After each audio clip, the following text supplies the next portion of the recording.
J'ai participé au plus grand tournoi de Yu-Gi-Oh organisé en France. C'est le CDF qui a eu lieu le samedi 18 mai et le dimanche 19 mai à Caen au parc des expositions. Il faut savoir que ce tournoi est un des plus gros jamais organisés en France car il a réuni plus de 2300 participants, joueurs et joueuses de Yu-Gi-Oh! Et j'avais participé et dans cette vidéo, je vais vous présenter mon aventure dans ce tournoi. Pour ceux qui ne me connaissent pas, je m'appelle Jérémy, je fais des vidéos sur YouTube, sur l'univers de Yu-Gi-Oh! En général, plus sur Master Duel, et je vous présente aussi quelques cartes en TCG et quelques decks en TCG, donc pour ceux qui me sont intéressés, n'hésitez pas à vous abonner. Et dans cette vidéo, comme je vous ai dit, je vais vous raconter un petit peu mon aventure au CDF, quel deck j'ai joué, comment ça s'est passé pour moi, qui j'ai rencontré, etc., etc. Faut savoir que je vais faire une deuxième partie avec la présentation de mon deck, la decklist, pourquoi j'ai joué ce deck, etc., etc. Je joue aussi depuis un moment à Yu-Gi-Oh! Et cette année, je connais très bien la méta, j'ai très bien suivi les nouvelles sorties, les derniers decks qui sont joués, et je sais à peu près jouer tous les decks sur lesquels je vais rencontrer. Donc je me suis dit, c'est l'occasion cette année de pouvoir, moi, de montrer ce que je sais faire dans Yu-Gi-Oh! En général, et de pouvoir justement contrer un petit peu cette méta. Donc je suis parti un petit peu dans l'optique en mode je vais pas jouer méta, je vais jouer un deck anti-méta, mais il y a quelques petits facteurs que je n'ai pas pris en compte ou que j'ai mal entre guillemets calculé, et tout ça je vais vous en parler dans cette vidéo. Faut savoir que déjà j'ai joué un deck anti-méta qui est juste là il me semble, voilà, j'ai la box juste ici.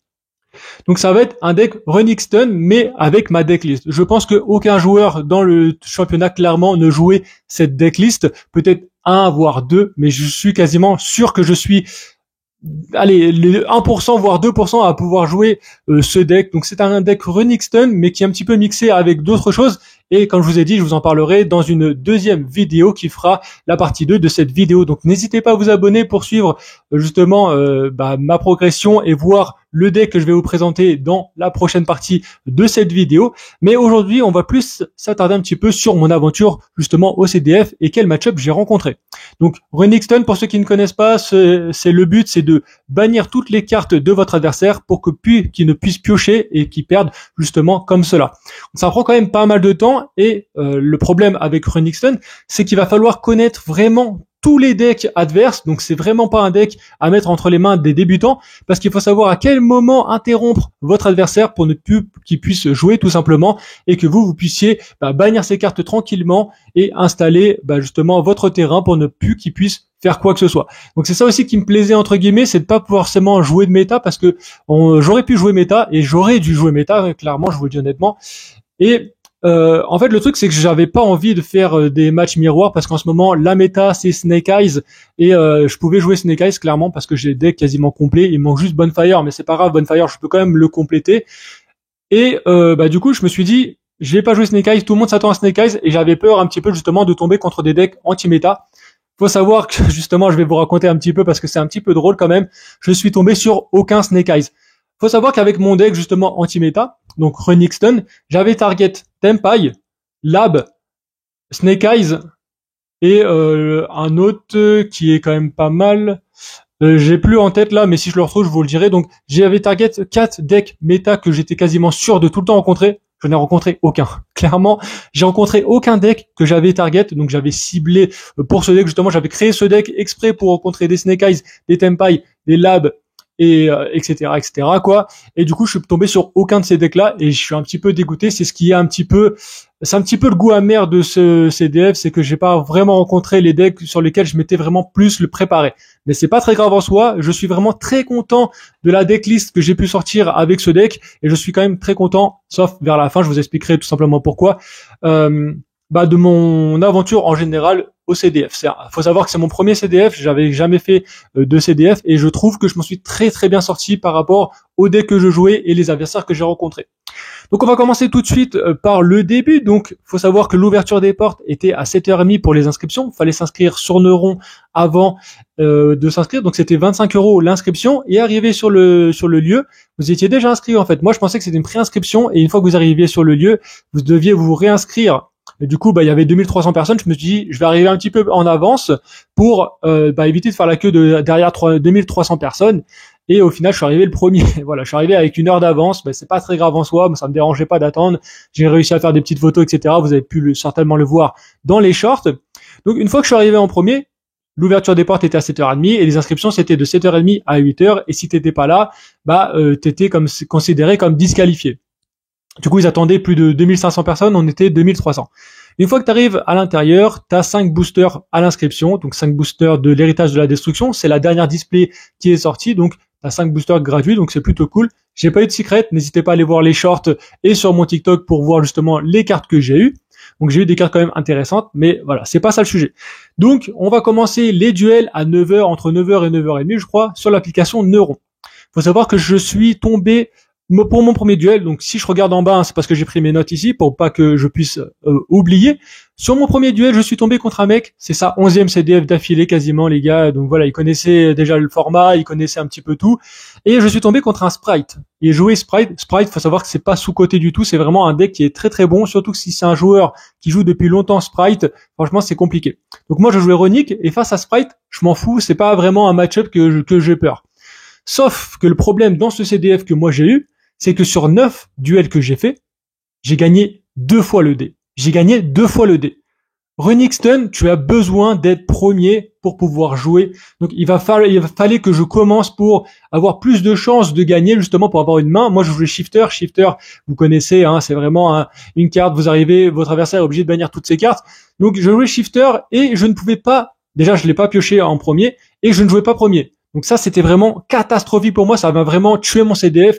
Le fait de perdre sur le dé. On dit, ouais, Yu-Gi-Oh, il y a du RNG. Donc RNG, pour ceux qui ne connaissent pas, c'est de la chance, un pourcentage de chance.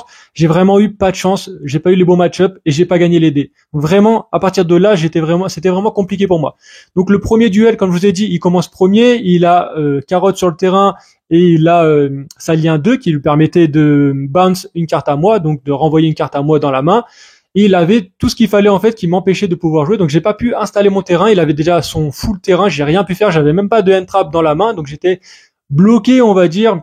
Donc la première manche contre Sprite, j'ai complètement perdu puisque j'avais pas les bonnes cartes, j'avais aucune hand trap, il avait full terrain et j'ai rien pu faire. En deuxième du coup, en manche 2, j'avais Shifter en main. Sauf que non, lui il avait Shifter en main. Donc moi je commence, il avait Shifter, normalement ça vous bloque pas trop. Mais moi j'avais que des runiques et du coup avec mes cartes runiques je pouvais pas les recycler et j'avais pas le terrain. Donc du coup si je pouvais faire Ungin, je crois que j'ai fait Ungin et fait Ungin même si j'avais mis une runique à la banne, c'est pas très grave parce que effet Ungin j'allais chercher le terrain. Sauf qu'il m'a hash ma Ungin et du coup non il m'a pas hash ma Ungin, il m'a imperm. Il m'a imperm ma Ungin, du coup je peux pas aller chercher mon terrain et du coup je peux pas activer mes cartes depuis ma main de Runic. Donc du coup en fait j'étais un petit peu baisé et même si j'activais ma main mes cartes depuis ma main Runic, dans tous les cas ils allaient être bannis parce qu'il avait fait Shifter. Donc voilà, j'avais pas le terrain, il avait fait Shifter, c'était vraiment très compliqué, c'était vraiment très compliqué ce match-là, donc j'ai perdu clairement le premier match, les 2 manches 2-0. J'ai vraiment rien pu faire sur ce match-là, j'étais vraiment un petit peu dégoûté, ça a un petit peu cassé aussi mon CDF parce que faut savoir que quand vous commencez, il y avait 2 rangées de tables. Il y avait le premier jusqu'à les 650, un truc comme ça, et 650 jusqu'à 1200, 1300 tables. Fois 2, ça fait 2000 et quelques. Et du coup, quand vous perdez en premier, vous allez tomber directement de l'autre côté. Donc, vous arrivez d'un côté, donc des premiers jusqu'à 1650, jusqu'à 650, et vous allez aux tables d'à côté. Donc, en gros, je me retrouvais avec des adversaires, entre guillemets, qui sont milieu de classement. Donc, je me suis retrouvé avec des adversaires qui ne jouent pas méta. Donc moi, directement, ma première défaite, ça m'a mis dans le mal directement parce que je suis tombé contre des joueurs qui, justement, étaient pas bien classés puisqu'on avait tous une défaite. Après, tu te retrouves avec les gens qui ont à peu près le même ratio que toi. Donc du coup, je me retrouve contre des gens qui ne jouent pas du tout méta. Et au final, je vais me retrouver contre des gens où moi, j'ai pas vraiment étudié, enfin, mon deck n'est pas vraiment étudié pour jouer contre eux, au final. Et c'était ça un petit peu plus compliqué. Après, les match-ups, je les connaissais, il y a pas de souci. Je pouvais quand même les contrer. Mais voilà, c'était pas vraiment ce que j'avais envisagé pour mon CDF, de perdre les dés et de pas faire les match-ups que moi, j'avais target. Pour le deuxième duel, on va passer directement. Je vais tomber contre un Horus Snake Eyes Volcanic. Vous vous en doutez, comme je vous ai dit tout à l'heure, j'ai perdu les dés. Donc du coup, lui, il va commencer. Il a le full board. Il a le Horus machin, il a ses Snake Eyes, je peux absolument rien faire. Il installe tout son terrain, il attaque avec tous ses Horus. Vous savez, les Horus, vous pouvez invoquer jusqu'à 4 monstres de niveau 8 sur votre terrain. Snake Eyes, si vous mettez par exemple un Snake Eyes peuplier dans votre cimetière, vous pouvez le réinvoquer sur votre zone magie piège, etc., etc. Bref, il a fait un full board et il m'a OTK directement, je n'ai rien pu faire. Par contre, deuxième manche, c'est moi qui commence. J'avais absorption de compétences et fissure dimensionnelle. Donc là, je l'ai deck out. Donc ça veut dire qu'il avait plus de cartes pour piocher. Et ensuite, on a fait une troisième manche du coup et j'ai perdu. Enfin, on n'a pas perdu, mais on a fait égalité au time. Du coup, bah voilà, on a dû faire une draw, donc un match nul. Malheureusement, sur ce deuxième duel, j'ai dû faire un match nul contre Horus Snake Eyes Volcanic. Donc là, c'était bien parce que mon deck justement était adapté contre son deck. Donc j'ai réussi à faire un match nul, mais malheureusement avec le temps, c'est aussi ça qui était dommage avec mon deck, c'est que comme ça prend beaucoup de temps de deck out votre adversaire, ça va dépendre de la vitesse dont il joue, dont il pioche, etc., etc. Et ben j'avais mal calculé et du coup ben je faisais beaucoup d'égalité avec mon deck tout simplement. Le troisième duel, je joue contre Yubel, donc un deck voilà qui me pose pas de problème normalement avec mon deck normalement. Donc je perds les dés, comme vous le savez, et je vais gagner la première manche grâce à zone synchro et absorption de compétences. Donc en fait, il peut pas faire ses effets sur le terrain grâce à absorption de compétences. Et zone synchro, il peut pas attaquer puisque Yubel c'est soit des monstres normaux ou à effet, et ce sont des monstres fusion. Donc du coup, je suis plutôt pas mal. Donc j'ai gagné la première manche. Ensuite, on a eu le temps de faire une deuxième manche. Et il perd, enfin on fait time et du coup j'avais moins de LP puisqu'il m'a burn, donc ça a duré quand même un peu de temps, donc on a eu le temps de faire que 2 manches, donc du coup il m'a burn avec son Yubel et du coup j'ai perdu des LP au time. En gros on a fait un partout et j'ai dû faire une égalité contre Yubel, alors que j'aurais pu largement gagner si le duel avait un peu plus continué puisque je commençais à installer mon terrain, mais du coup le time a fait que il avait plus de LP que moi et du coup j'ai perdu ce duel. C'est un petit peu dommage, franchement, je l'avais, Yubel, ça me dérangeait pas du tout d'affronter ce match-up, je le connaissais très très bien, mais bon, c'est comme ça, qu'est-ce que vous voulez. Quatrième duel, je tombe contre un deck que je maîtrise totalement, Marincess. Marincess qui est vraiment pas du tout fort face à moi normalement, mais vous allez voir que ça s'est pas vraiment passé comme prévu. Donc pareil, je perds le dé, mais j'arrive à gagner grâce à Ange du Chaos et Zone Synchro, donc je fais mon Ange du Chaos avec Mooning et ma Diabel Star. Donc je vous montrerai, comme je vous ai dit dans une autre vidéo, ma decklist pour savoir quel deck je joue. Donc j'ai réussi à faire Ange du Chaos, du coup j'avais Zone Synchro, j'ai attaqué avec Ange du Chaos, il a rien pu faire, puisque après je l'ai un peu deck out aussi, je l'ai un peu banni ses cartes, je veux dire il pouvait rien faire, réinvoquer, etc. Et du coup j'ai réussi à gagner comme ça. La deuxième manche, du coup, il me hache mon terrain, puis je fais pas shifter en fait. Donc en fait, j'ai fait effet pour invoquer une guine pour défausser une carte et pour aller chercher mon terrain, sauf qu'il m'a hache pour ne pas que je puisse aller chercher mon terrain. Et du coup, j'avais shifter en main. Et du coup, moi je voulais en fait faire une guine, prendre le terrain et refaire une runique pour ensuite reprendre mes 2 cartes dans le cimetière. J'ai pas pu puisqu'il m'a fait hache et du coup, j'avais shifter, j'aurais dû faire shifter avant et il aurait rien pu faire, je l'aurais bloqué. Malheureusement, ça c'est pas ce qui s'est passé. Et du coup, on a fait aussi une draw. Du coup, j'étais bloqué avec Shifter et on a fait une draw. Pareil, on avait les mêmes LP et du coup, non, je crois qu'il m'avait quand même me tapé un petit peu. Oui, parce que je gagne la première manche. La deuxième manche, il m'avait tapé une fois, je crois. Il m'avait fait perdre des LP et du coup, j'ai perdu au time. Pareil, on avait tous les deux. Lui, il avait plus de LP que moi et du coup, on a fait une draw tous les deux. Donc c'est dommage, on a fait encore une égalité. Et voilà, c'est comme ça, qu'est-ce que vous voulez. J'ai mal joué, j'aurais dû faire shifter avant et poser mes cartes et laisser mon adversaire jouer. Et malheureusement, j'ai fait le mauvais choix. Donc face à Marincess, égalité. Le 5e duel, je gagne les dés cette fois. Je vais jouer contre Dritron.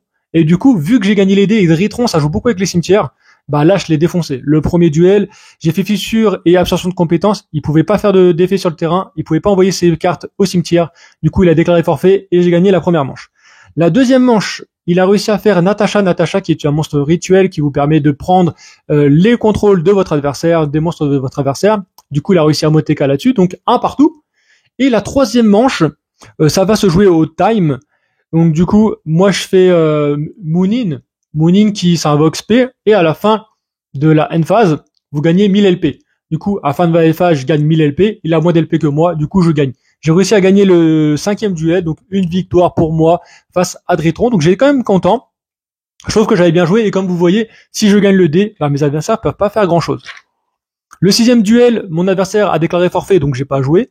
Donc j'ai gagné une victoire, donc ça me fait 2 victoires, donc une forfait, donc c'est pas vraiment très mérité, mais voilà quand même. Et à partir du 7e duel, je commençais un petit peu à être fatigué, mais bon bref, là vous allez voir que ça va m'achever totalement. Je joue contre Chimère, je perds le dé, effectivement, encore une fois. Et du coup, full board, je peux rien faire. J'ai une main de départ qui est vraiment pas terrible, et il me détruit tout simplement, il me fait Chimère, il me détruit 2 cartes, je peux vraiment rien faire. Et j'ai juste regardé mon adversaire jouer et ça m'a cassé la tête et j'ai perdu. Ensuite, la deuxième manche, face à lui, tac, je perds. Full board. Deuxième manche, j'ai une bonne main, mais il me hache pareil sur une guine. Donc j'ai pas de terrain, je peux pas recycler et je perds 2-0. Face à Chimère, là vraiment, ce duel-là, il m'a dégoûté. Premièrement, je perds le dé, du coup je peux rien faire puisqu'il a full board, il avait Chimère et Branded, hein, donc il fait Miroir Jade est fait, etc. J'avais pas une main qui pouvait très bien jouer contre lui. Du coup, j'ai rien pu faire, il m'a gagné 2-0. J'ai vraiment rien pu faire, donc je perds là-dessus. Le 8e duel, je joue contre Branded. Donc là, c'était Chimère Branded avant, et là, ça va être Branded. Vous le savez, non, je gagne le dé cette fois contre Branded. Je gagne le dé et je gagne avec fissure et absorption de compétences. Donc je fais fissure, il est obligé de bannir ses monstres, et je fais absorption de compétences, il ne peut rien faire. Je crois qu'il a juste fait à Lubert. À Lubert, il a vu qu'il pouvait pas faire d'effet et qu'il y avait fissure. Il pouvait pas faire du coup sa fusion du marqué. Du coup, il a perdu. Donc il a abandonné la première manche. La deuxième manche, j'ai perdu grâce à Ordre Impérial. Il m'avait fait Ordre Impérial et moi je joue avec absorption de compétences. Il n'en reste plus qu'un. Et zone synchro. Du coup, j'ai pas pu activer mes effets puisque il a une carte qui permet d'annuler tous les effets de piège sur le terrain. J'ai perdu avec son ordre impérial. Et troisièmement, je perds au time parce qu'il avait plus de LP que moi. Il m'avait déjà attaqué avec un monstre, je crois. J'ai pas pu invoquer un monstre pour me protéger et du coup, je perds au time. Mais j'aurais pu faire une autre invocation spé normalement, je pense. Non, il avait trop de monde sur le terrain, je sais plus. Je crois que j'aurais pu faire quand même quelque chose pour gagner une égalité, mais dans tous les cas, ça aurait pas changé grand chose. J'aurais pas pu gagner puisque moi, comme je vous ai dit, mon deck, il prend vraiment beaucoup de temps à s'installer, etc. Et du coup, j'aurais quand même perdu, je pense, à la fin. Mais j'aurais pu faire quand même une égalité. Enfin bref, c'est comme ça. Le 9e duel, je joue contre Hero. Je perds le dé, voilà, vous en doutez, hein. Il a Plasma plus Magie D. En fait, la magie va chercher Plasma, il fait Plasma, donc du coup, plus d'effets sur le terrain. Et sa magie permet de cibler aucune carte sur le terrain. Donc en fait, moi, mes runiques, ils font que cibler. J'avais que des cartes runiques. Donc je peux pas cibler une seule carte sur son terrain, je peux pas en détruire une seule. Donc je suis bloqué, il a Plasma, il a un autre monstre, je ne peux vraiment rien faire. Du coup, je suis obligé de perdre là-dessus, donc ça me fait un peu chier parce que franchement, si j'aurais commencé premier, il aurait rien pu faire et ça me fait chier. Deuxième manche, je commence premier. Sauf que il me détruit mon monstre, j'avais le terrain et attrait runique, j'avais une autre runique dans ma main que j'aurais pu activer. Du coup, il me fait tourbillon jumeau qu'il avait side. Donc il fait tourbillon jumeau et défausse une carte pour détruire 2 de mes cartes. J'avais plus de monstre pour protéger mon terrain. Il détruit mon terrain, il détruit attrait runique. Voilà, et après il installe son terrain. Je fais une phase du coup. Après il commence à invoquer pas mal de monstres. Je vois il pioche Plasma, il lui reste une carte dans sa main et du coup Plasma qu'il a pioché. J'ai essayé de faire Nibiru, hop, tout son terrain, il dégage. Moi, j'avais plus rien sur mon terrain dans tous les cas, donc je m'en foutais. J'avais juste mon Nibiru.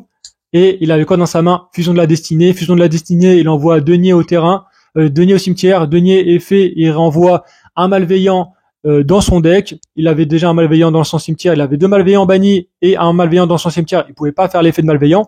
Mais avec Denier, il recycle son malveillant, effet malveillant, il récupère. Il réinvoque malveillant avec Denier, croiseur, etc. J'ai dû abandonner là-dessus, j'ai rien pu faire. Grâce à fusion de sa destinée, il avait le DPE, il avait mon token, plus 2 monstres, il fait son effet lien, etc. Enfin, j'avais perdu dans tous les cas. Donc voilà, je suis un petit peu mitigé sur les derniers duels. Hein. Comme je vous ai dit, j'ai affronté aucun Snake Eyes, aucun Senpai, aucun Lab. Les cartes que j'avais vraiment full focus, tout simplement, vraiment les decks que je voulais affronter, et du coup j'en ai affronté aucun et ça me dégoûte un petit peu. Si le Snake Horus, mais ça compte pas vraiment puisque c'est pas vraiment un Snake Eyes pur. Donc je suis un peu dégoûté. Mon side il était nul à chier du coup puisque comme je vous ai dit le side les cartes que j'avais c'était Ordre Impérial, Ogre et absorption de compétences, Diables, etc. Bref, j'avais des cartes en fait qui me servaient aucunement face au deck que j'ai affronté. Donc j'étais un petit peu dégoûté, je vais pas vous mentir, mais franchement ce deck là, ouais, c'est une pépite. Franchement, je trouve que c'est une pépite, le deck Runic Stun que j'ai fait, mais c'est pas un Runic Stun normal. Je vous le présenterai, comme je vous ai dit, dans une partie 2, donc n'hésitez pas à vous abonner. Si cette vidéo vous a plu, n'hésitez pas à liker aussi. Voilà un petit peu le résumé de mon CDF.